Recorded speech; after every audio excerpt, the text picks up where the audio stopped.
அஸ்ஸலாமு அலைக்கும். Hi friends, இன்றைக்கி வந்து ப்ளவுஸோட பேக் நெக்கில் டிசைன் பண்ண போகிறோம். அதுக்காக நெக் வந்து ஸ்டிச் பண்ணி திருப்பிட்டு ஸ்டிச் பண்ணிக்கலாம். அதுக்கப்புறம் கேன்வாஸில் வச்சு நெக் மார்க் பண்ணிவிட்டு 1 இன்ச் எக்ஸ்ட்ரா வச்சு மார்க் பண்ணிவிட்டு கட் பண்ணிக்கலாம்.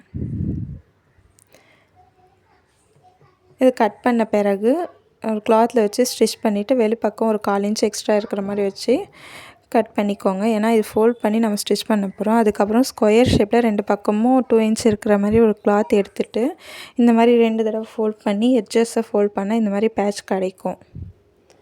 இந்த பேட்ச் வந்து ஒவ்வொன்றா ரெடி பண்ணி இந்த மாதிரி ஃபுல்லாக ஸ்டிச் பண்ணிக்கலாம்.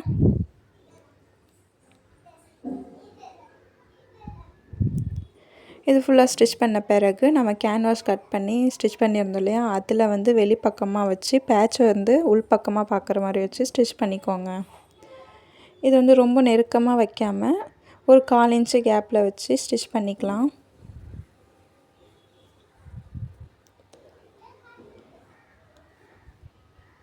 இது ஃபுல்லாகவே ஸ்டிச் பண்ண பிறகு வந்து ப்ளவுஸில் வச்சு ஸ்டிச் பண்ண போகிறோம். ப்ளவுஸில் பேக் சைடில் வச்சு சென்டர்லேருந்து ஸ்டிச் பண்ணிக்கலாம். அப்போ தான் வந்து கரெக்டாக இருக்கும்.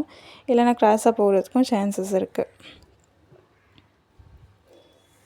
இப்போ பாருங்கள், ஃபுல்லாகவே ஸ்டிச் பண்ண பிறகு சென்டரில் வந்து பீடு வச்சு அந்த பேட்சில் வந்து ஒவ்வொரு பீடாக வச்சு ஃபினிஷ் பண்ணியிருக்கேன். அப்புறம் லேஸ் வச்சு கம்ப்ளீட் பண்ணிவிட்டு சென்டரில் டிசைன் வச்சுருக்கேன். அது வந்து வீடியோ எடுக்க முடியல.